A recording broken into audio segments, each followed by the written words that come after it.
Namaste, Acharya. Can you hear me? Yes, yes.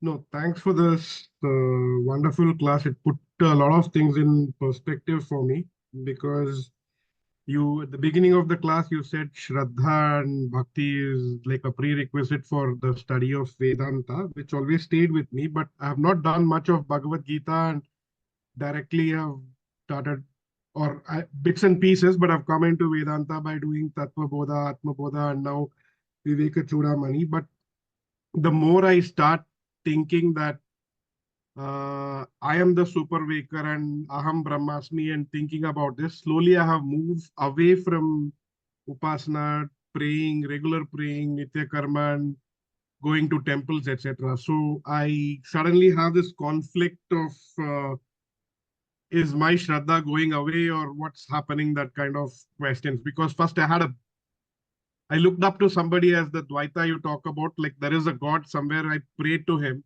But now I'm thinking that I need to look inside. The external world and the rituals are slowly disappearing away from my routine. And then now I have these doubts that whether I have Shraddha or not. But your class today put more things into perspective. Probably I need to go and do a little more of Bhagavad Gita and also Nididhyasana because the knowledge is there, but then the obsessions are also there in one corner, and I'm struggling with that these days. Yes. And it's a very personal journey.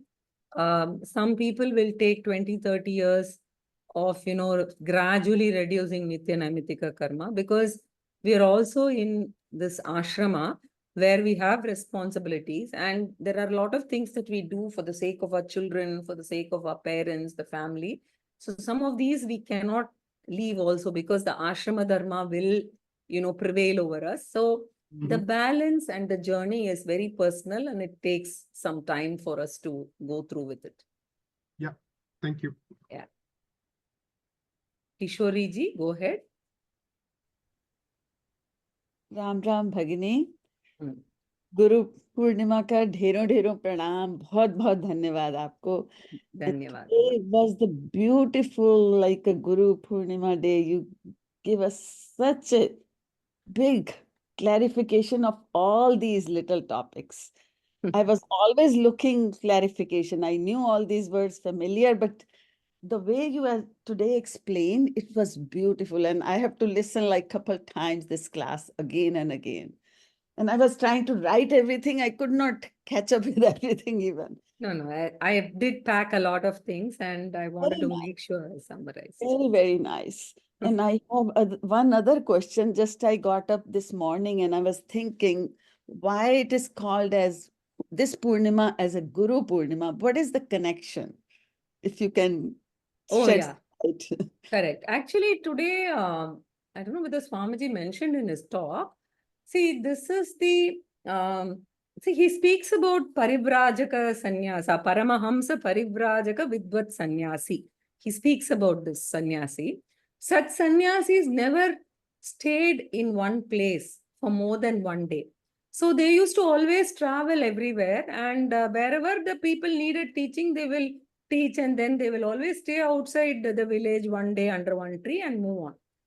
During the Chaturmasya, the monsoon period starting from this Guru Purnima day, because of the rains, they would, offer to some of the villages and then the villagers themselves would come and invite them and keep them there in a temple or in an ashram for the entire period because these sannyasis, very interesting. I'm also going through the sannyasa vidhi rituals, etc. It's very interesting to note that they also take vows on not hurting any living being. So they don't want to hurt insects and all which come out during the rainy season.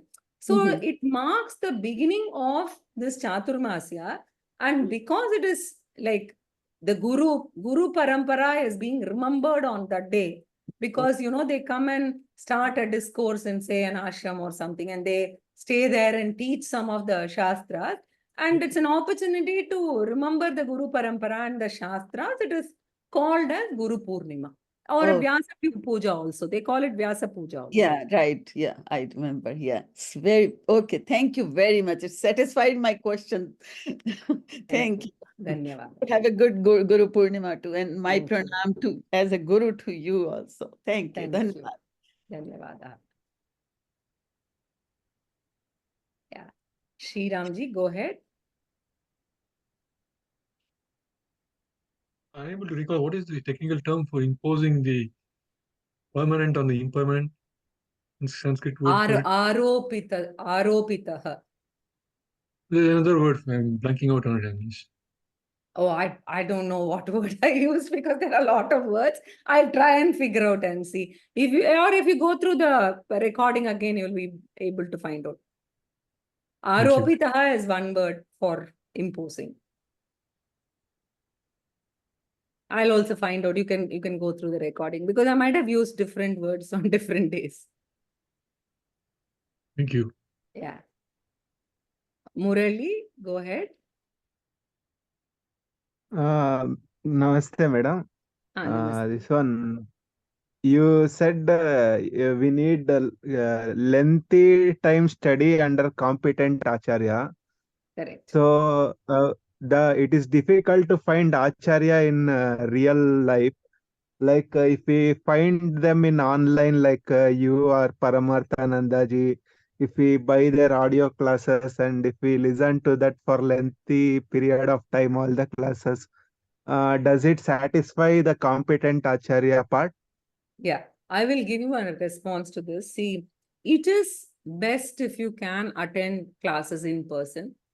And if you're not able to do it, it is even good if you're able to come, say, 1 week in 6 months and attend Swamiji's classes and then go back and do it online or listen to me. Or it is important to meet the Guru one-on-one and understand.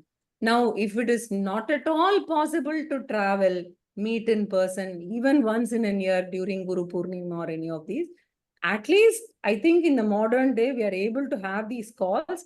Schedule a one-on-one call with a guru, share your journey and what you want to do and how you are progressing. I think these are very important because if I tell you, okay, drop everything, go and stay in some ashram and learn, it may not be possible because of our grihastha commitments and our work life and all that. So you can do any of these, right?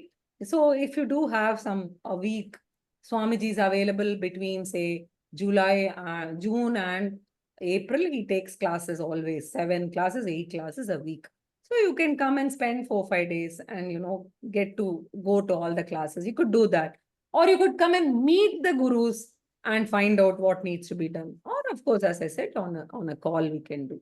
But that is the best option available in the absence of your being able to go to an ashram. If you're the kind of person who's got motivated so much that you actually want to go and stay in, say, Arsha Vidya Gurukulam 6 months and try out, that's a totally different call that you have to take and you can do it. This Paramarthanandaji's ashram, where it is There is no located, madam? ashram. He's just taking classes in Chennai. So you can just come and stay in Chennai and attend the classes. Okay, thank you, madam. Okay. Kishore Acharya ji, please go ahead.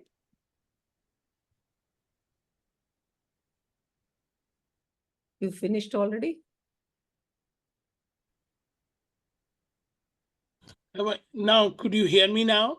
Yes, yes, yes. Okay, today I do not have any question. I just called you just to give you pranam on this Guru Purnima day. Dhanyavadaha. And then I have another thing.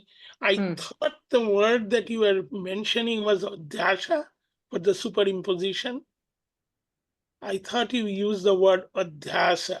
No, he was talking about the verb part, the action. Oh. So that is why I used the word aropita. Adhyasa is correct. You're correct. Adhyasa is the noun part of it. I see. You can use adhyasa for noun part. Aropita is superimposing. Oh, okay. Okay. All right. Right. Okay. Pranam again. Pranam. Bye.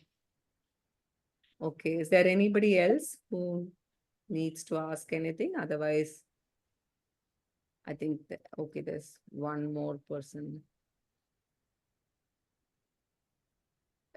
Yeah, you want to still ask something, Kishore Acharya ji? No, I took my hand down. Oh, okay, Yeah. fine. Yeah, it took a while for my computer to take it down. No problem. So thank you then. We'll meet next week on Monday instead of Sunday. Huh? Please watch out for the emails also, and I'll also post in the group if it's possible. Thank you.